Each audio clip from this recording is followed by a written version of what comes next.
Thank you for staying with us. We just listened to the address, the democracy address by President Bola Ahmed Tinubu, and just a few excerpts from that address that he made. He acknowledged that the election, the June 12, 1993 election that we had was the seed that germinated into the prolonged struggle that gave birth to the democracy we currently enjoy. And he also went ahead to say that that day has remained a watershed in our democracy, and that democracy was not gifted on a silver platter. He recognized persons who, one way or the other, contributed to the struggle of democracy and lost their lives in the process. He mentioned Kudirat Abiola, Shehu Yaradua, and Pariwani. He also went ahead to say that we must never take this democracy for granted and that we must guard it jealously. And he also recognized the intensity of the contest for the elections, that's the 2023 elections. And he went ahead to say that it goes to show the beauty of democracy is that those who win today can lose tomorrow, and those who lose today have another opportunity to contest. And that the fact that those who are aggrieved can seek redress in court shows that the best form of governance invented by man is what we are practicing today. That's democracy. And then he said that the recent harmonization of the retirement age of judges is to strengthen the rule of law, which is a major pillar of our democracy. He also referred to the removal of fuel subsidy, and he said that it was put in motion by his predecessor, and he also commiserated with Nigerians that he feels their pain and that it is a matter of sacrificing a little more for the country, and that the government will repay Nigerians through massive infrastructure in education, transportation that will improve the lives of Nigerians. And then he also enjoined everyone to strengthen our democracy. He pledged his commitment to fulfilling every component of his electoral pact with Nigerians, talking about the renewed hope agenda. Mike, do you have more to add? Yeah, the point there is he talked about several things which there was a statement he had made that the reforms have just started. Yes. And that will gladden Nigerians a lot because if you see how we have been, a lot of Nigerians have been talking about the issue of restructuring, which we were discussing earlier, but we didn't really touch on, especially when our guest Razak was mentioning it earlier. Restructuring is one thing that Nigerians look forward to ardently because the way we have been running the structure, since we became a unitary system under Aguirre-Ironsi, things have not been the same again for Nigeria. And every successive democracy, whether it was between 1979 to 1983, and then between 1999 up until now, we have maintained that structure where the federal or the center becomes so powerful. That is why Nigerians have said, there are a lot of things that are not functioning. There are a lot of things that are not working. Let's go back to 1963 Constitution, where there was a true federalism. So people have been calling for restructuring, which has been misunderstood by a lot of people. But the issue there is we all agree that something needs to change. Yes. And that was why Nigerians have been happy that under President Buhari, when he was leaving, was able to sign the Constitution where some issues, some items on the exclusive list were offloaded into the concurrent list, which is the beginning of that reform that Nigerians want to see. So when he came in, especially with the electricity bill that he's signed into law, it tells Nigerians that, okay, I think this is tilting towards what we want. So this is the kind of government from the first days in the office. Nigerians are beginning to see that, all right, of course, we cannot fix every problem of Nigeria, but are we taking the right steps in the right direction? Nigerians are seeing it now. So he's saying that the reforms have just started, gives hope. And when you remember the slogan of his campaign was renewed hope. His agenda is renewed hope. And he is saying that the reforms have just started. It tells that the hope of Nigerians that MK Abiola couldn't have the time and opportunity to execute or bring to light. He has renewed it, and he's delivering it. And recall that he was part of the struggle. He was part of that struggle. He was following up Totally what it was understands. then at the time, Hope 93. So he was part of all of that. Exactly. Recall Razak said we have learned lessons. If 1993 had not happened, maybe we would have fallen into that trap at this time, because the booby traps that Tinubu went through to get his mandate was the same kind of booby traps that MK Abiola also went through. So MK Abiola was a template on how not to do some things. And because through all of that, Tinubu was there. Yeah. He saw everything. He went through the entire process. So he knew how not to fall in the same kind of trap. So these are the issue there is that when people say, well, are we learning lessons? Actually, we are learning lessons. Are we there yet? No. We're very far from our destination, but we're learning lessons. And that's why he's imploring Nigerians to guard this democracy. Exactly. Jealously. It is the only tool we have to make that kind of progress that we need. Let's bring in Razak Olukoba now. You listened to the statement, the address the president made to Nigerians. I wonder what stood out for you in all that he said. Well, I'm happy that with that question, because I was going to that. He recognized the role of the people. In his entire speech, he was not talking about anybody except the people. And it was the people that took over the process. Because Abela was a bit reluctant that I was a beneficiary of the government that conducted this election. How can I say because I want to become president, turn around? But the people stood their ground. When we got to his residence, July 5, 1993, he just made a very brief appearance to us, but we stood our ground. We were expecting a crowd of about 5,000 to 10,000 that day, but the crowd there was huge. You can see from the documentary that it was a huge crowd, and that was the turning point. It took the attention of the entire world that something is happening in Nigeria. In fact, it got to a point that I belonged to a group that said that maybe this arrangement will not work again. I was part of the first self-determination group that came on board in Nigeria in 1994, which is the Odua movement. Other groups who were fallout, OPC were fallout of our group. So we got to that extreme position that Justice Dolapo in November, Babangida left in a hurry. It was the movement of the people that made him leave. He put in Shonukan, and it was the picture the court had in mind when Justice Dolapo declared Shonukan's government illegal. And that was also another turning point that we were about to take advantage when Abacha just came on board. And it went all through. So this time around again, the people must not falter. We must not lose our focus. And that is why don't let us keep going after bad news. Good news has been coming on board. Subsidy has gone. It has to be celebrated.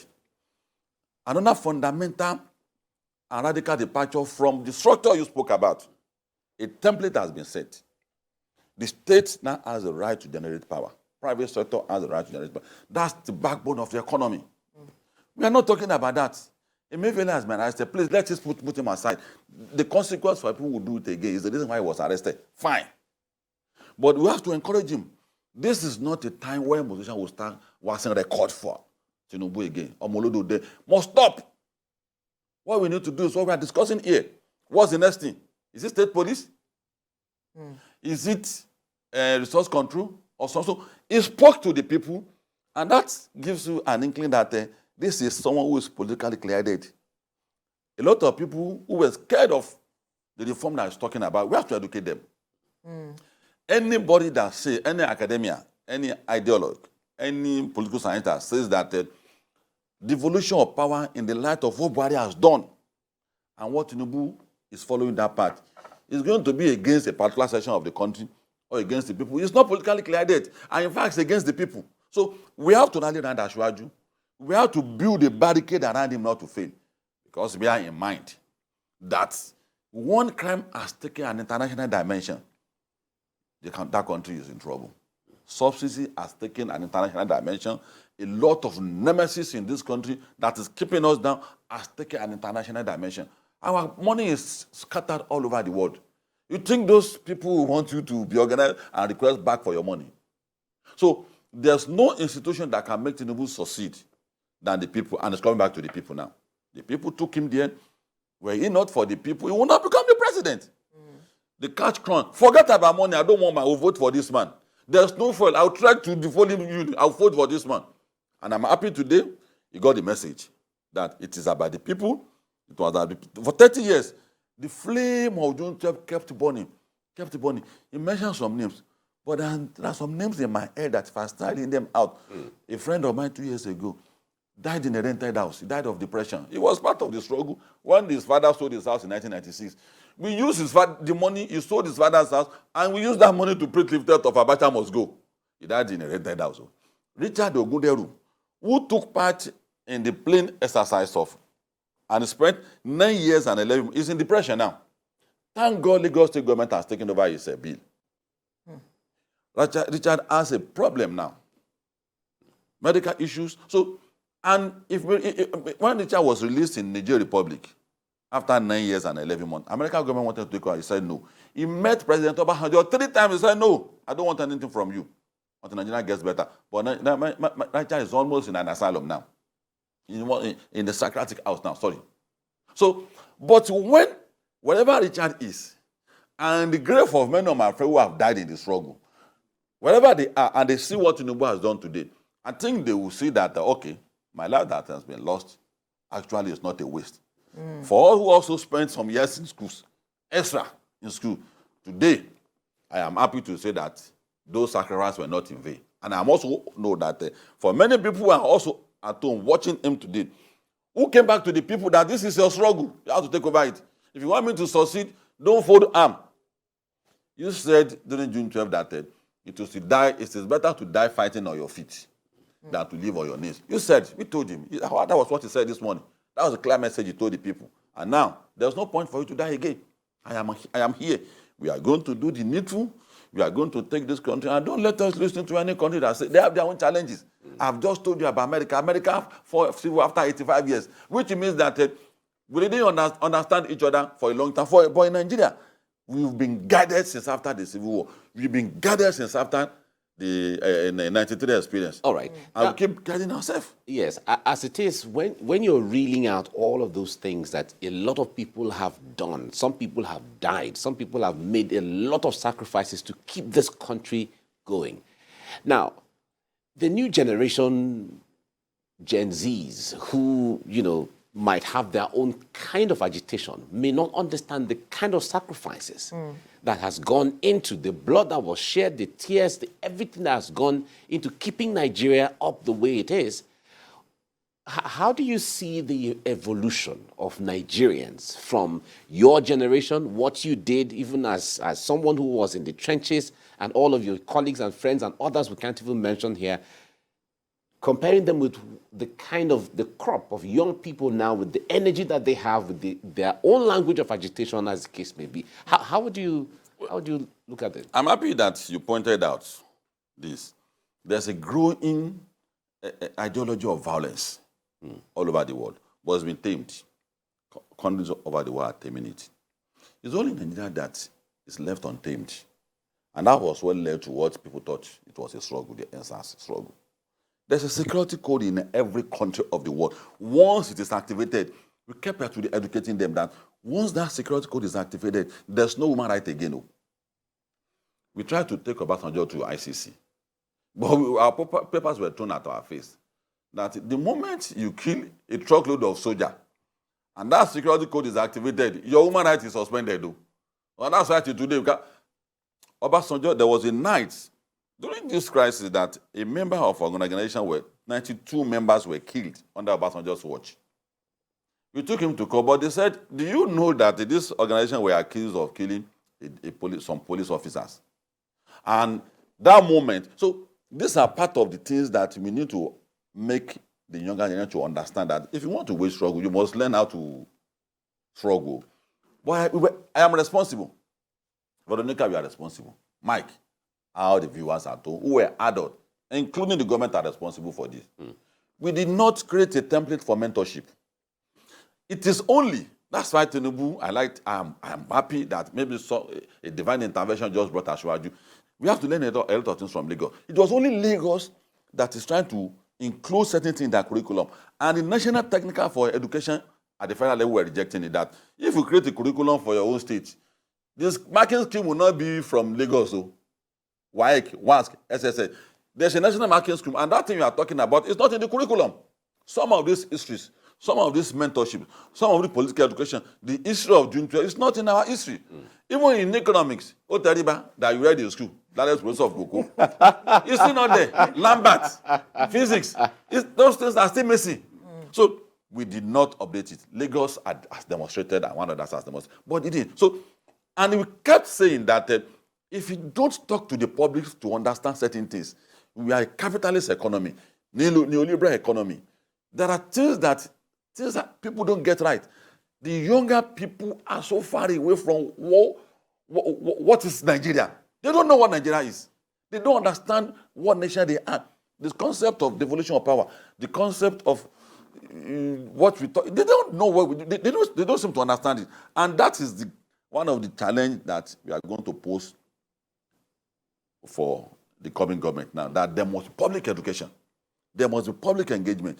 The public must be educated for them to understand that even on the subsidy removal and the welfare of staffs, we have to insist to the government that the welfare of your workers is not only from you only. It starts from even the labor too. The labor has a role to play. Price control agency. Labor should be slugging it out with manufacturers up to today. They didn't do anything. The psychology of the military is still there for them. So the government is responsible. I am responsible. All of us are responsible. The fear for restructuring, all of us are responsible. So the earlier the government begins that education, the better for us. That education must start. We have to redefine what Nigeria is. We are under the assumption that we understand Nigeria. Why we don't? There must be a definition. This is your nation. A nation like Nigeria is a borrowing nation. It's when you don't pay that is the problem. So some of these knowledge are important, particularly for the younger ones. They told me that they are leaders of. I said, you are not the leader of tomorrow. You are the leader of the day after tomorrow. Because that was where they told us. I mean, the Nigerian is not the leader already. So you are the leader of the day after tomorrow. Because after us, that will come to you. So some of these education are important. And I speak to the youth, the younger ones today, to say that United Nations says that the younger nation may not go far. And they ask me, why? Because they said they are not ready for mentorship. So I speak to the young one today. The government that has just come on board today is a government that is in the right direction. Took time to understand what that government is trying to do. Get academic knowledge. Get ideological knowledge to understand what your government is about to do. We were barely teenagers when we were sent out of school. First time in 1989. We were always a teenager. On sharp. We were clear that the young people understand what sharp is. What sharp is coming up. Because the Lagos developmental agenda, Lagos was the capital at that time. So it's not a Lagos document. It's a government for Nigeria, just like they say Abuja document. Just like the Washington document. So as at that time, it was suspended and sharp came on board. We read it through it. People who were in science classes read it. People who were in humanities read it. People who were in art class read it. And we came to the conclusion, this is not good for us. The young people today should emulate that too. Read the manifesto of Tinubu so that you'll be able to engage him. What were these things he promised? Don't wake up one day and say that he said he is going to do certain things that he didn't promise in his manifesto. That is not how to build yourself into leadership. So for the youth now, you have had enough. Enough. It's good for the wise. This is 30 years of our struggle. You have to go and read what is June 12th. Use it as a document to also inspire yourself. Engage in struggle that will advance the country. Don't wake up one day that a senator must go. What has he done? I say you must go. Is it? What's the legal basis for that? So the young ones must take the attention of the government of today. Not to calm them down, but to educate them. Right. Right. Now let's look at another aspect of what he spoke about. He touched on the matter of the intensity with regards to the 2023 election. And he also looked at it in the sense that it goes to show that our democracy is evolving.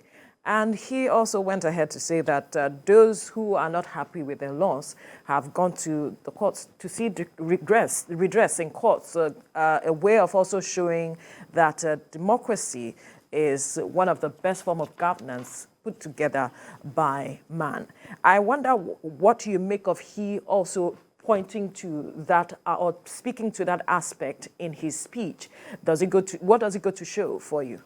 Well, it's good that he's speaking in this light, which shows that he's someone that is ready to work with everybody for the good of Nigeria.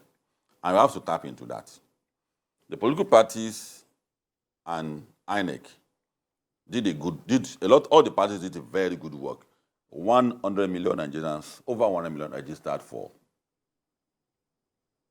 votes, willing to vote that time. Though it's so disappointing that compared to the people who eventually voted.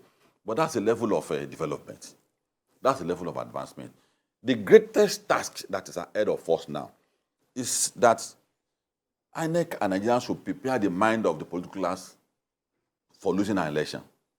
It's a lecture on its own. Why so? No, because each time you don't win an election, all political parties who lost that election will form a coalition and say that this election is not fair and fair. We have to, that's the area where Nigerians need that sacrifice from the political class. And that's what Tinubu is saying. That election has come and gone. Learn to recognize that it is your people that said it's not your turn now. It's not me, Tinubu. It's the people that said so. And having said that, the things you have in mind to do for Nigeria, if you had one, bring it on board. Let's do it together. And that's the message. And that is what the rest of the world tries to capture. When they say democracy, democracy, let's work together. INEC needs to continue to educate the political class that the game you are going into is either you are going to win and you are going to lose. So prepare. If you win, what are your things that you had in mind to do for? And if you don't win, prepare your mind for that shock that you may also lose. And that is what political class in Nigeria don't prepare for. They are not prepared for loss. Jonathan is my hero in that regard.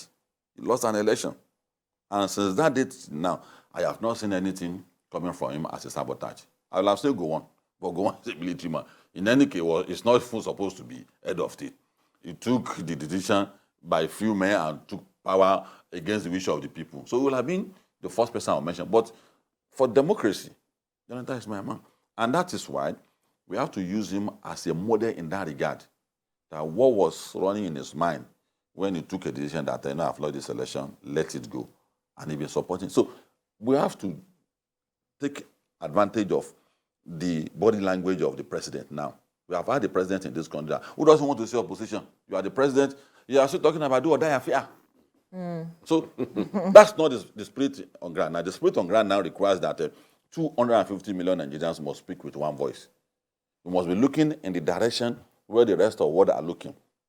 So if Africa must survive, Nigeria has a role to play. And you also know that all the literatures that are coming out now about the shape of things to come, Africa is not factored at all. They say China will be the economic hub in the next 10 years. America and Russia will still be the military power. So they are portioning regional roles to people. Africa was not factored at all. The only role we have to play is that we continue to be the hub for coming to look for resources for the rest of the world to survive. And that is not good enough. That's the grading. But the emerging scenario now speaks to us that Africa, that has been in disarray since the 60s, it's time for us to begin to rise again. And we have to lap onto it. So Nigerians must take advantage of having someone like Tinubu as the president of Nigeria. Now, you talk about the issue of Africa. We have all known the role Nigeria played in the Organization of African Unity, ECOWAS, and even world politics generally in the 60s and all of that. There's a video that goes viral almost every now and then of Tafawa Balewa when he paid a state visit to the United States. You saw the kind of respect, you saw the kind of ovation that greeted him.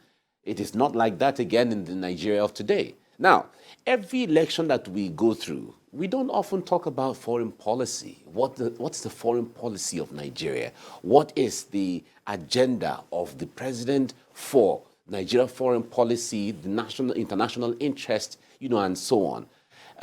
Talk to us from that window, because we don't lay emphasis on what... The reason for foreign policy is a recognition that my country cannot survive alone. And as a result of that, they established a foreign policy. It started earlier, before the modern foreign policy, which was put together in Italy, Rome. Rome was the first country in the world that established embassies. And one other country, maybe Ethiopia, I can't remember. And there were 4 instruments of foreign policy. One is military instrument, economic instrument, propaganda, and diplomacy. And that's why I told Nigerians that say that the foreign embassies are not after their welfare. I said the foreign policy, the embassies there are not there for citizens of Nigeria that are there.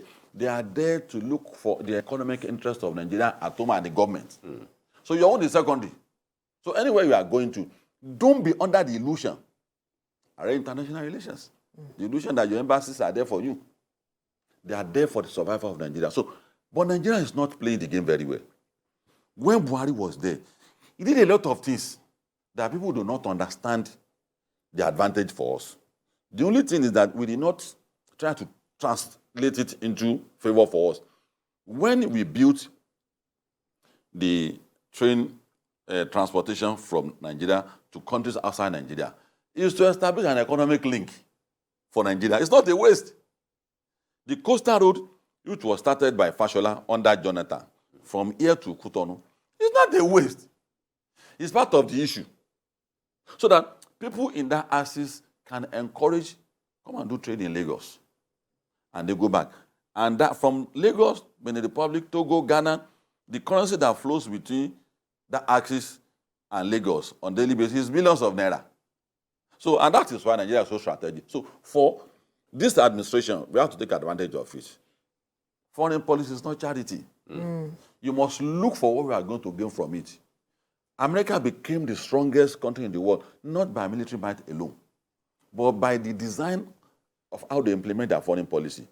The war in Ukraine, look at what America is doing. There's an aspect of diplomacy that is called coercive diplomacy. It coerces a lot of countries into fighting that war with him. He didn't force you. But he created a dependence relationship with all the countries of the world, giving aids, giving loans, facilitating a lot of things, so that when the time comes for them to make use of your country, if you say no, they will weaponize that aid that they are giving you with a threat that it may be withdrawn. So you quickly join Ukraine war. And that was why that war in Ukraine today appears as if Russia is a bad country. It's not a bad country. But America is using its foreign policy strategy effectively. And that's what should happen to Nigeria too. All the countries will go and fight war. Liberia must come with an advantage. And I know by the team that Tinubu is going to assemble now, we have a proper focus and take advantage of what Buhari has done. Buhari has done a lot of work on foreign relations. What the office created by Abike Dabiri is doing a wonderful work. But because Nigerians want to listen to bad news at all time, look at the news of power sector, on power sector now. Nobody is talking about it on social media. This is the backbone of economy. So the things... Maybe because the president has not appointed the spokespersons and the media people who should push that. Maybe. Maybe, I'm just saying. You can't. Must you wait for government to tell you that you are looking good before you admit that you are looking good?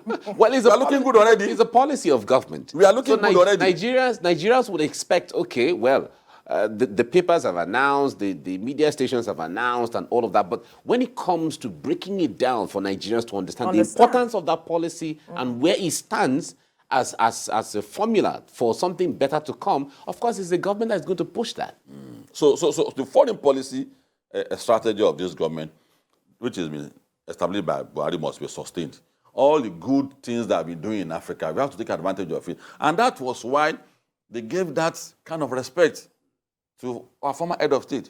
They know the advantage of relating with Nigeria. He's a captain in Africa. So if you have the attention of Nigeria, you have the attention of Africa. Of Africa, exactly. Now, between the time the last list was compiled of the capital murder of the world, where people are killed all over the world. The first 50 cities, Nigeria is not there. We have countries and the only country in Africa that was there is South Africa. Johannesburg, Cape Town, and Nigeria is not there. So, which come to show that that kind of list are not the list Nigerians are after.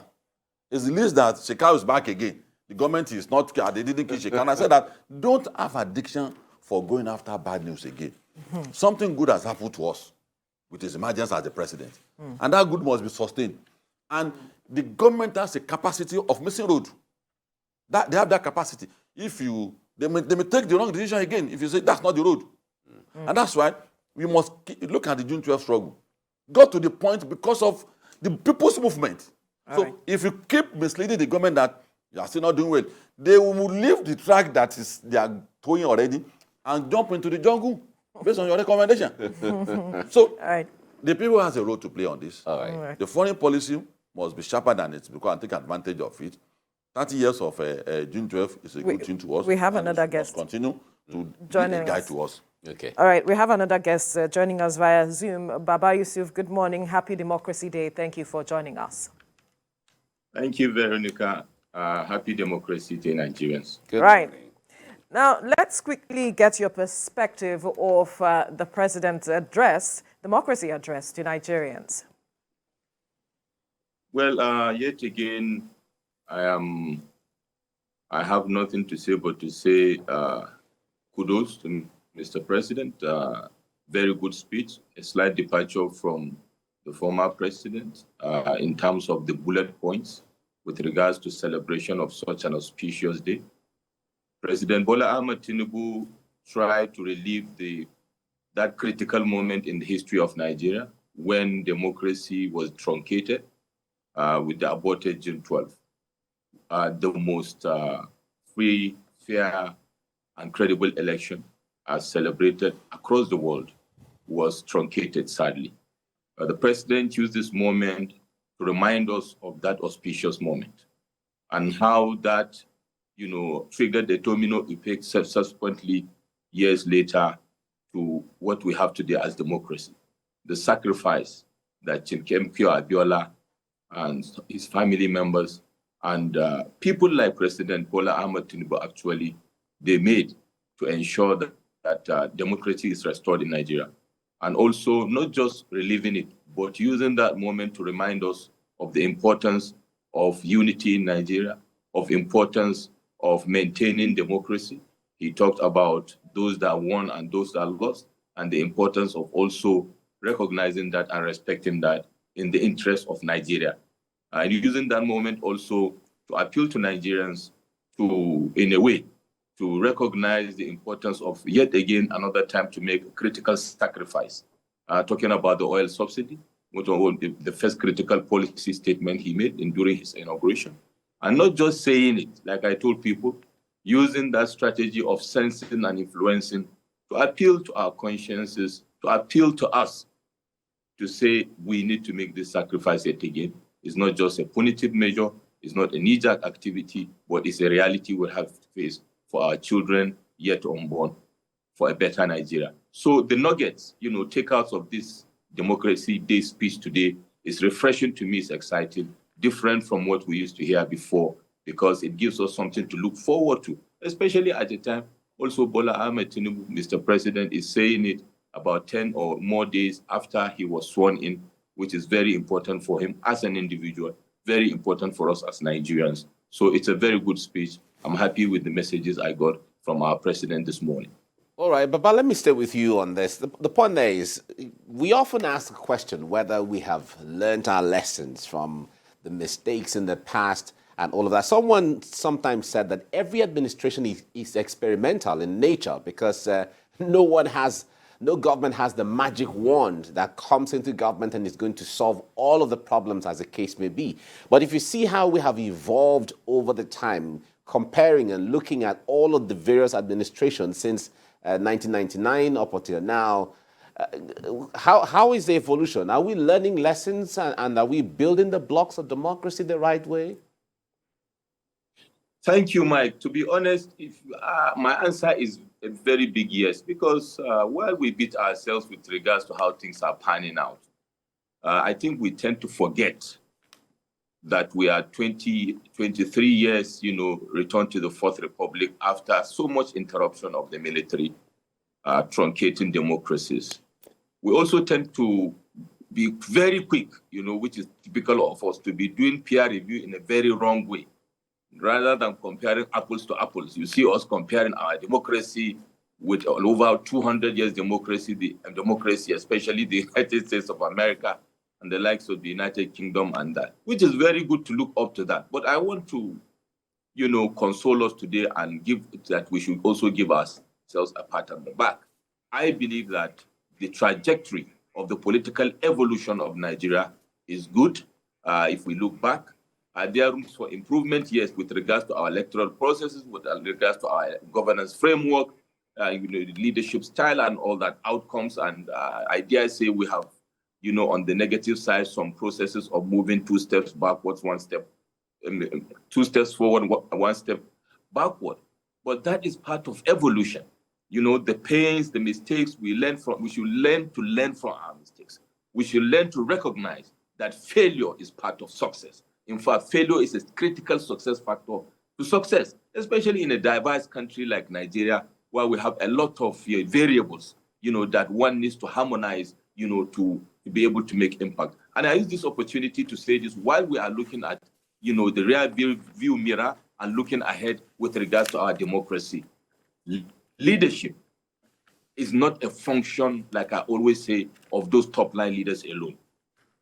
For Nigeria to be better, the citizens should do more than the transactional or what I call the cyclical, process of going to thumbprint and elect leaders. We should now rise before that, which we have seen, to be honest, with the 2023 election. Mr. President also acknowledged that it's a very intensely contested election. Why? Because the citizens are more alive to their responsibilities this time around. They are more conscious politically. But we should do more than that, holding government to account, being more focal about it, and being conscious of the fact that nation building is not just an individualistic affair. Neither it is the affair of a handful of people. Indeed, nation building is a collective responsibility of all of us. If 1 or 2 of us within what I call the leadership value chain drops the ball, then we are constituting bottlenecks, or we constitute weak link within the value chain of leadership in Nigeria. So we are doing well. What we need to do is to also look at ourselves and look inwards. What more can we do as individuals to move forward as a nation? Thank you so much, Baba Yusuf, for your contribution. Let's get to the studio. Your final word quickly in 20 seconds before we wrap this session up. Well, we will say that the light at the end of the tunnel is no longer an optical illusion. It's actually a hope of 30 years ago and the hope of today. And to keep the flame of that hope burning, the people must be very vigilant and willing to pay the price of supporting the government of today. And once we do that, our nation will attain that greatness we have all aspired for. Right. That's a fine place to leave the conversation. Razak Olukoba, thank you so much for your time on the program, as well as our guest in Abuja, Baba Yusuf. Thank you, gentlemen. Thank you.